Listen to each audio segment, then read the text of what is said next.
Sonny Gray hushes the critics with a solid outing as the Cardinals defeat the Twins on opening day.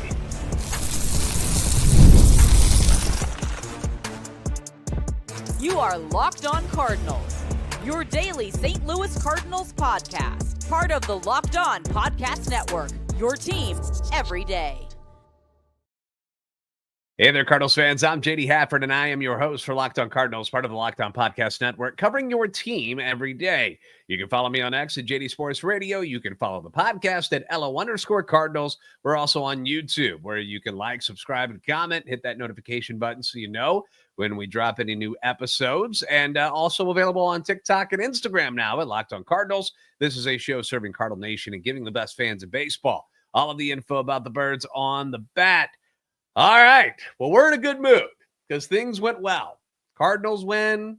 The Blues won. It's a good day to be a St. Louis sports fan.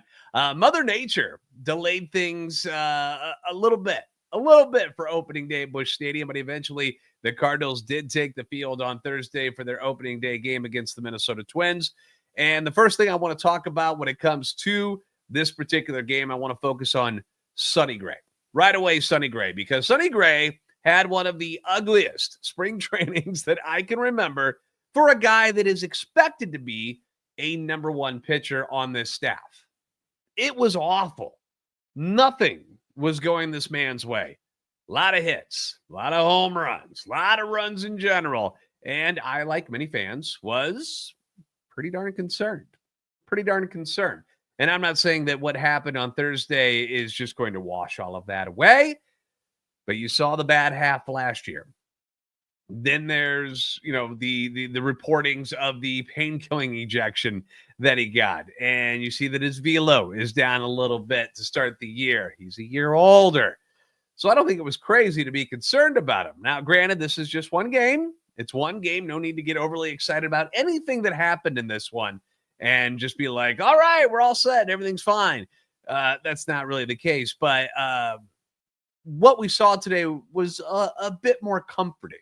Let's put it that way, to see Sonny go out there and pitch a solid 5 innings. His games in spring, obviously, they were awkward, right? Because he kept getting pulled in the innings that he was pitching because a lot of times he was getting shelled and his pitch count kept going up, and they would keep pulling him in the middle of an inning.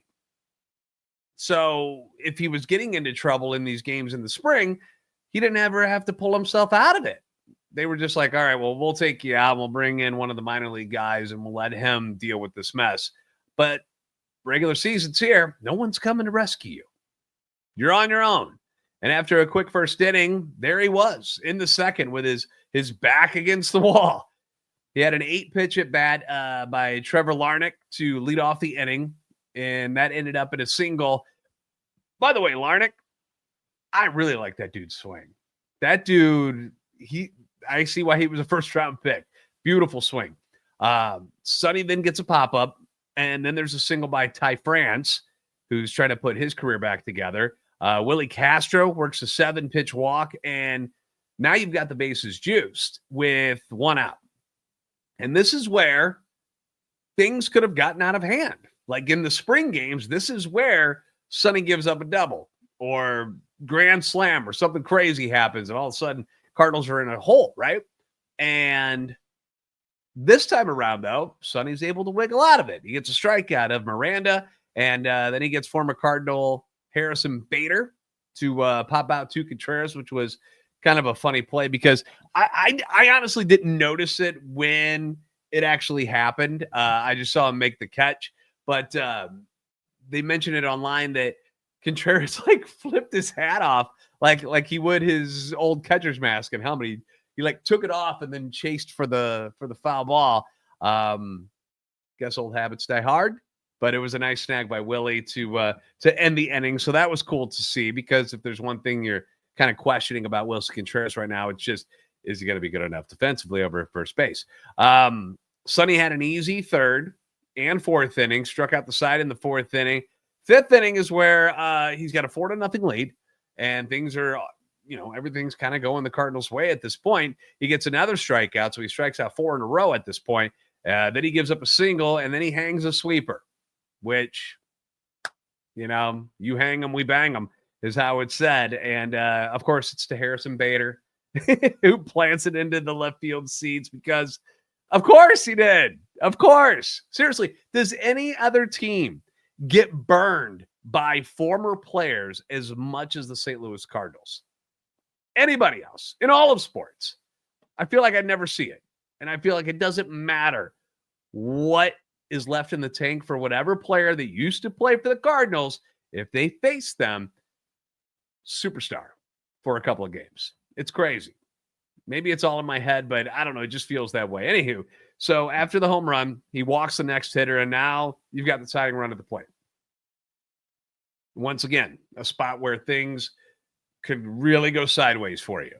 But the defense steps up and helps him out. Brendan Donovan playing second base, makes this nifty diving play to his left, starts this 4-6-3 double play to get Sonny out of the inning. It was awesome. 103.1 off Carlos Correa's bat. So it wasn't like some gimme grounder by any means. And when Victor Scott II made this team and was anointed the starting center fielder, it allowed Brendan Donovan, it allowed Nootbaar to stay over in one of the corners, so he's going to left because Jordan Walker's got right, and it allowed Brendan Donovan to take over second base, which, in my opinion, is his best defensive position. And it really solidified that infield. This is no offense to Nolan Gorman, who's done a good job switching from third base to become a second baseman, but I'm not sure he makes that play. I'm not sure if he's over there. He's just a bigger, huskier guy than Brendan Donovan, and Donovan, being more nimble, was able to make that play. So if you have Gorman in the lineup playing at second base and Donnie's in left, I don't think that play gets made.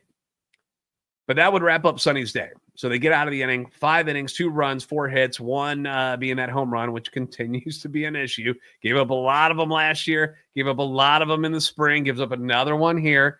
2 walks, 6 strikeouts, including the 4 in a row, which was when he was really humming. And, this Twins lineup is not murderer's row by any means. But after what we saw this spring, I'll take this type of start from Sonny Gray all day, every day. I'm in for that. The offense also came to play on Thursday with some big days from Lars Nootbaar, Ivan Herrera, and an unforgettable curtain call with Nolan Arenado. This is Locked On Cardinals. Baseball season is in full swing, and there's no better way to get in on the action than with PrizePicks, the best place for daily fantasy sports. Now, with PrizePicks, you're going to pick more or less on at least 2 player projections. And if you're right, you can win up to 100 times or 1,000 times, actually, 1,000 times your cash. Whether you're looking at strikeouts, whether you're looking at RBIs, first inning runs, like you can really narrow this thing down. PrizePicks is going to keep the game exciting. That's what it's all about. I had a little something going on in my game today with the Cardinals. Got 2 out of 4 things. I actually predicted the Tyler O'Neill home run in Baltimore, which, a lot of people were like, hey, he's going to do that. But I had that. I had Ivan Herrera getting 2 hits today. So I had a couple of things, didn't hit on a couple of other things. But, this week, you've got all these games that you can choose on, things to do. And if you want to go with the Cardinals stuff, you could do it that way. You can do any team in the league, really. Fast and simple. Setting up a lineup takes less than 60 seconds. And when you win, you get that payout quick. It's safe. It's secure. Take advantage of Taco Tuesday, where PrizePicks offers discounts on select player projections or even more value. They've got these exclusive promos that you can be a part of. So download the app today. Check it out for yourself. Download the app today. Use the code LOCKEDONMLB to get $50 instantly after you play your first $5 lineup. That's code LOCKEDONMLB for $50 instantly after you play your first $5 lineup. PrizePicks, run your game. Get the supplies you need from the site made for the skilled trades, Supply House. Whether you're in plumbing, whether it's HVAC, electrical work, Supply House is the reliable way to order your products online. Their easy-to-use website is packed with helpful resources and the latest product information to help you get the job done right. Plus, you've got a complete inventory of over 200,000 parts from 400 plus top brands, which means you're going to find exactly what you need. Plus, they'll deliver to you fast from coast to coast. So if you need help with an order, which happens from time to time, Supply House is cool, giving you expert support and industry-leading service, and gives you a chance to talk to a real person. And for trade pros looking for an extra edge, they've got their free Trade Master program, which is awesome. It offers exclusive perks like a dedicated phone line. You're going to get free shipping and discounts on every single order. Thousands of skilled professionals, they've already done this. They're already taking advantage of it. Now it is your turn. Join the Trade Master program today at supplyhouse.com/TM and start ordering plumbing, HVAC, and electrical supplies with just a few clicks. Plus, use promo code SH5 for 5% off your first order. Once again, promo code SH5 for 5% off your first order. That's supplyhouse.com.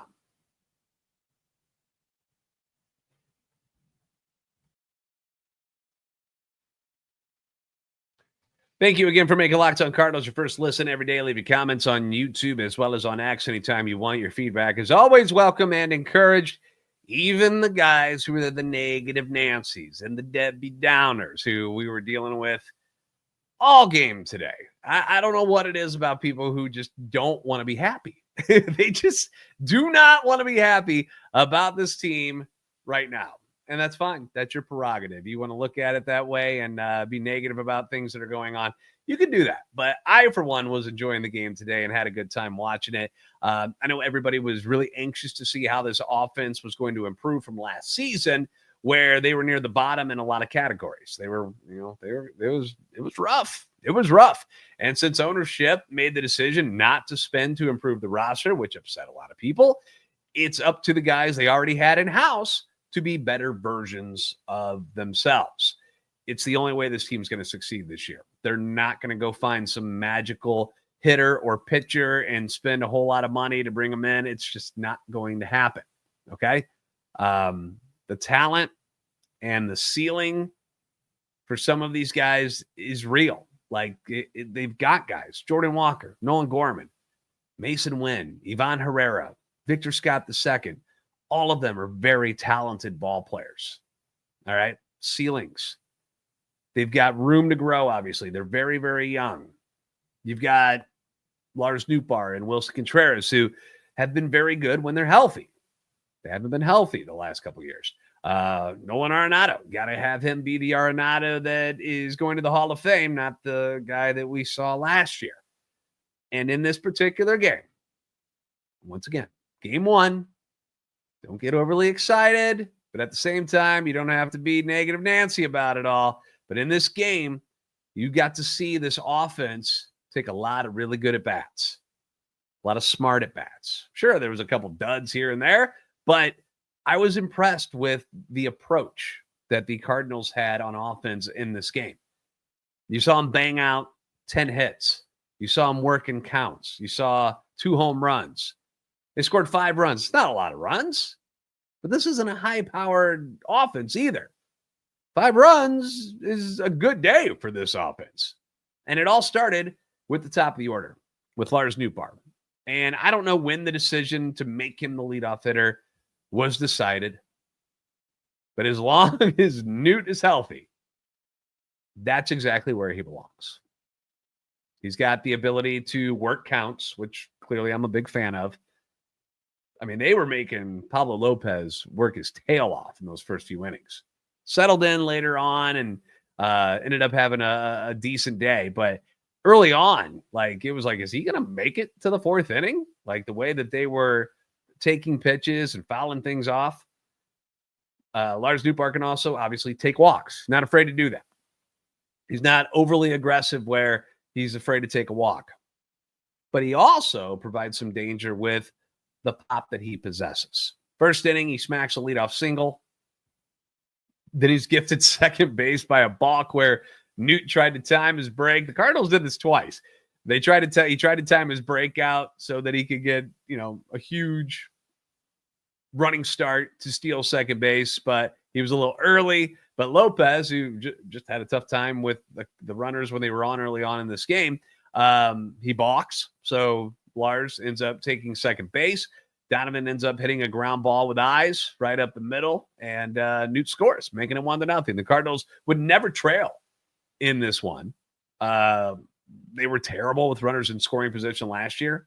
We all know that. And after Willie struck out in that inning, I was like, oh boy, here we go again. Here we go again. But Donnie does a nice job. Puts the bat on the ball, puts it in play, which is something, when you put it in play, things can happen, right? Then in the second inning, Jordan Walker leads off with a single that was just scorched down the line. It was like 116 off the bat, just a missile down the line. Harrison Bader, who was playing left field, made a really good play on it to hold Jordan to a single. But then Walker does what Newt did in the previous inning, and he tries to time Lopez's delivery to the plate. But this time, instead of balking, Lopez steps off and throws it into center field. Walker is safe at second base. Victor Scott is up at this point, and to be honest, I thought they were going to butt him over. I really thought that this was a layup type of decision.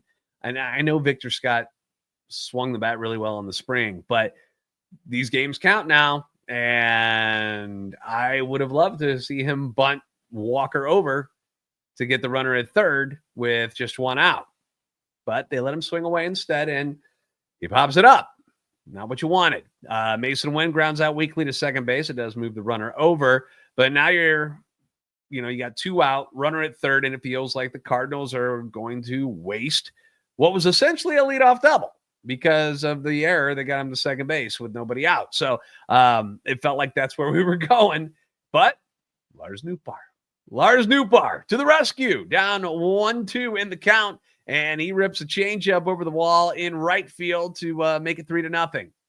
Not a bad pitch by Lopez either. It was a nice changeup. It wasn't in the zone. It was below the zone, but I'm sure he wishes that he got it down just a couple of inches more. But credit Newt for going down and getting it. Left-handers, they just have that natural swing where balls down in the zone, they're able to scoop them and hammer them pretty good, and Newt didn't miss it. So 3-0 lead. We get more clutch hitting in the third inning where Ivan Herrera, who's becoming the guy that I am backing 1,000% with the offense, came through with a 2-out single to right to score Donovan, who had singled to lead off the inning. It's 4-0 at this point, and everybody's feeling really good. Then the Twins cut the lead to 4-3. You give up the home run to Bader, and then they get a run off Leahy, and we all remember the agony of all those one-run games from last year. My fingernails are just now kind of back to normal from all of this. Just chewing my nails last year watching the Cardinals in these one-run games. Lucky for them last year, they had this outstanding bullpen that hardly ever blew the game. It just didn't really happen all that much after the eighth inning. I feel like they said on the telecast 69-1 or something ridiculous like that last year. So going into late in the game, you're still still anything can happen, right? But thanks to Nolan Arenado, the boy's got a little extra breathing room. So we're going to discuss his big moment in the game coming up next on Locked On Cardinals.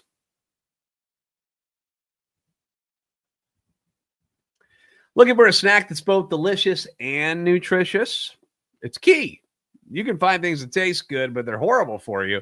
Crack into a good source of protein with our friends at Wonderful Pistachios. Wonderful Pistachios, one of the highest protein nuts you can get your hands on. Each 1 ounce serving has 6 grams of protein, giving you over 10% of your daily value. Plus, they're packed with fiber and better for you unsaturated fats that are going to help you feel full longer. I like to do the no shells. I know some people love to crack open the pistachios, and that's cool. If that's what you want to do, go for it. I am lazy, and I prefer the no shells variety of this. I just grab them, eat them. I was snacking on them today while we're watching the Cardinal game. And also as a guy that works out regularly, and if you're ever trying to build any muscle mass, you know how protein's such a big deal for it. That's what Wonderful Pistachios offers. You get the quick protein boost that you need, and you get provided all 9 essential amino acids. So wonderful snack, good for you. So get snacking and get cracking with the snack that packs a protein punch. Visit wonderfulpistachios.com to learn more.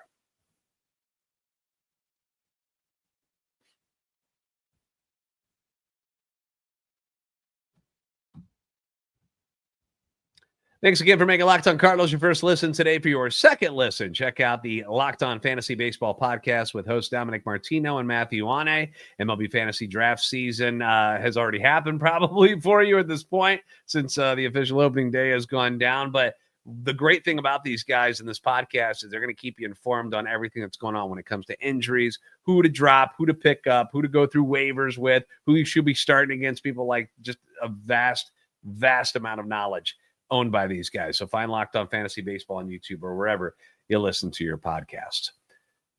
This was a big day for Nolan Arenado. A day that maybe people didn't think would ever happen again. That Nolan Arenado would be taking the field as a member of the St. Louis Cardinals again on opening day. You know, it was a weird offseason for everybody involved.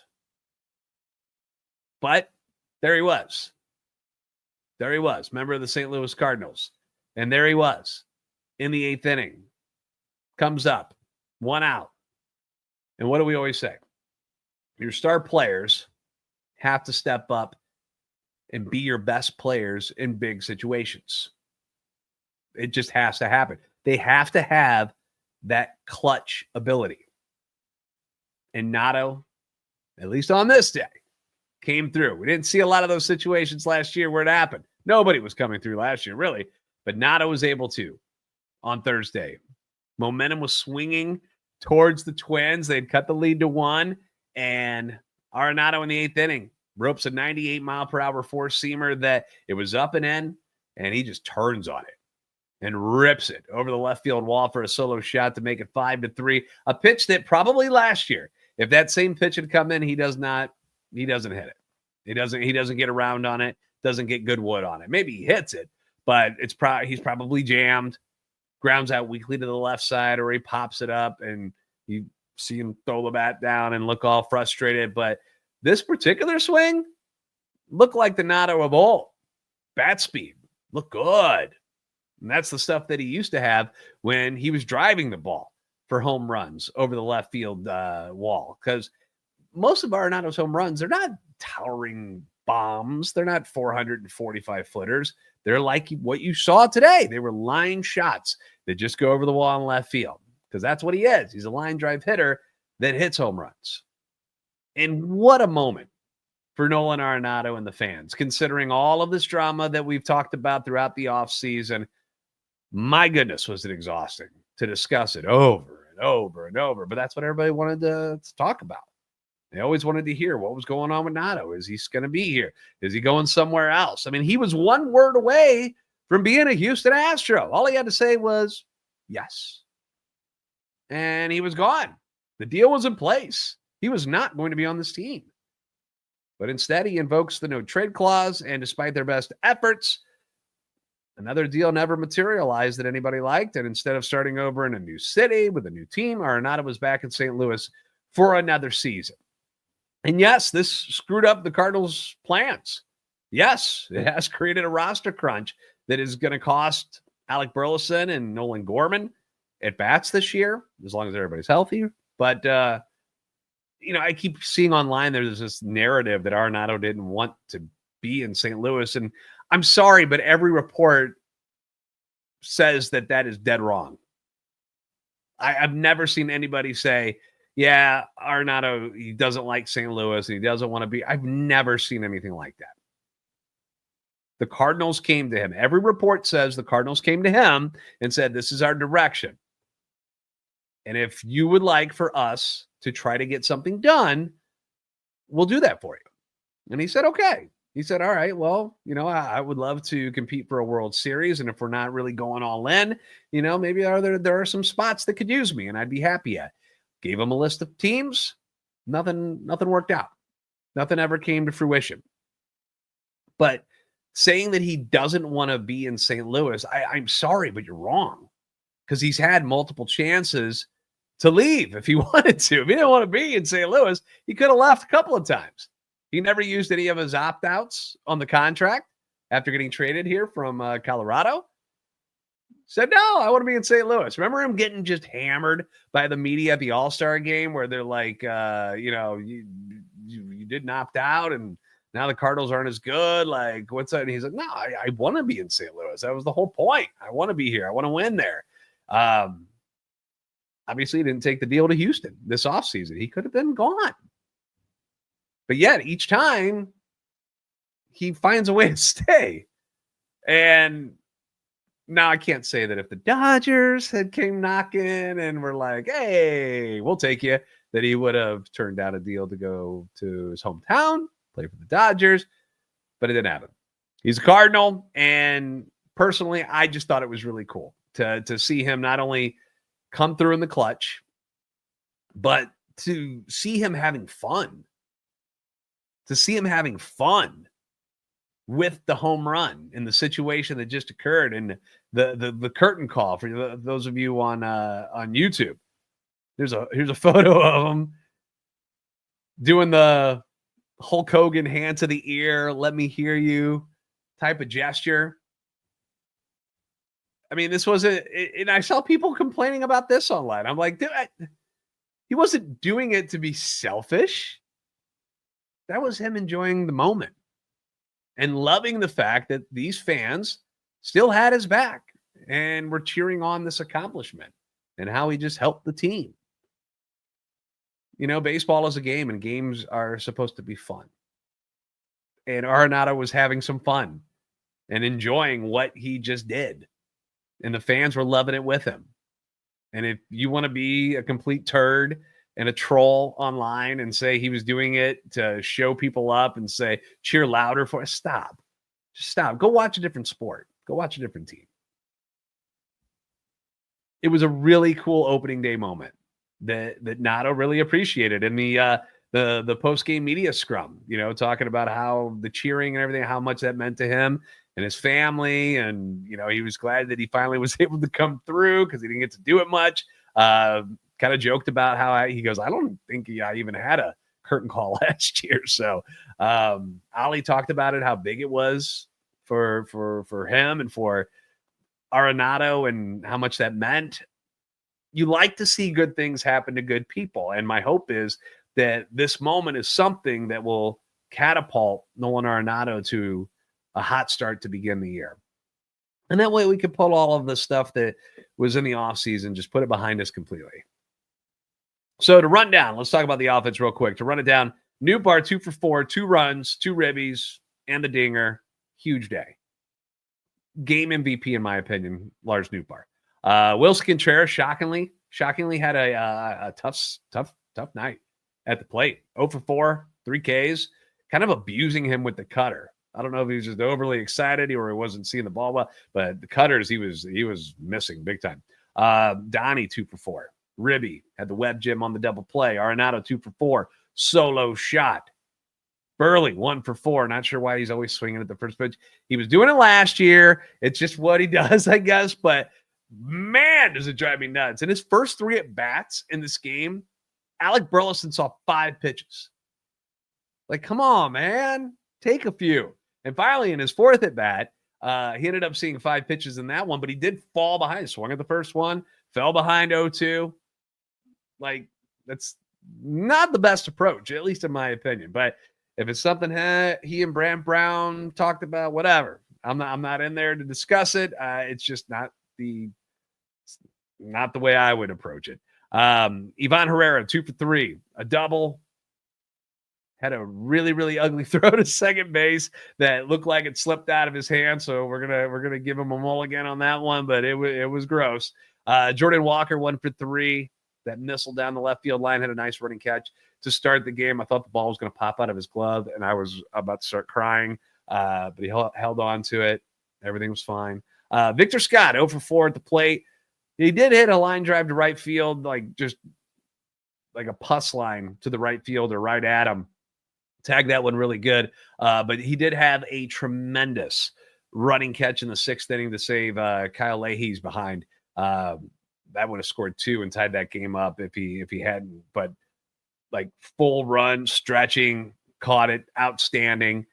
Mason went over 3. Honestly, my opinion on this is that he just needs to be more disciplined. He swings at way too many pitches that are not strikes, and that he's really, even if he hits it, it's not going to go anywhere. He's got to quit chasing. He's got to quit chasing. I know he wants to hit the ball, and he wants to be like, I want to break out of this funk. I get it, but he's got to be more patient at the plate. He's just too anxious. Bullpen was strong. Leahy was, who was so good this spring, finally got dinged up a little bit in this one, was the only one who actually gave up a run over 4 innings. John King came in to get the Birds out of that jam that Leahy had kind of put him in. 2 ground balls. One of them found a hole, and then the second one ended the inning. So great job by John King. Roycroft and Maton each had a shutout inning with a strikeout. Helsley looked outstanding in the 9th inning. Struck out the side. He was hitting 102. So the velo was there. First save after setting that franchise record last year. Just a really complete game by the team. Like, everybody contributed in some way, shape, or form. Whether it was defense, whether it was on offense, pitching, doing their job late innings in the bullpen. Like, it was a complete game. It was a fun game to watch. Kudos to the crowd, who had a really long day because of that stupid rain delay, which sucked. Messed up all the festivities and pushed everything off. Like, it was just, that's miserable. So kudos to you guys that were down there early and stuck around. But a lot of positive energy around the stadium today. The crowd, the way they were backing everybody, loved it. Loved it. I hope it stays that way this year. Obviously, winning is going to make it easier for fans to continue to come down and be a part of it all. But with so much discontent with the ownership and the front office and with Ollie and the coaching staff over the last couple of years, it was nice to see Busch Stadium full, to see it, loud, people cheering, and the team winning. So it was a great experience. Had a blast. Hope you guys did too. Off day on Friday, back at it on Saturday, 1:15 start. Eric Fetty will be taking the bump against the Twins, Joe Ryan. By the way, Cardinals only undefeated team in the NL Central right now, because the Reds blew their lead. Brewers lost to the Yankees. Cubs, as you know, already have lost a couple of games. Pirates also lost in tragic fashion to the Marlins. So Cardinals, the only ones that are still undefeated. Thanks for making Locked On Cardinals your first listen every day. If you haven't already, give us a follow on X at @LO_Cardinals and at JD Sports Radio. We're on TikTok and Instagram at Locked On Cardinals. Like, subscribe on YouTube, help our channel and our love for the Cardinals grow. You guys are the best fans of baseball for a reason. I'll see you next time on Locked On Cardinals. That's a winner.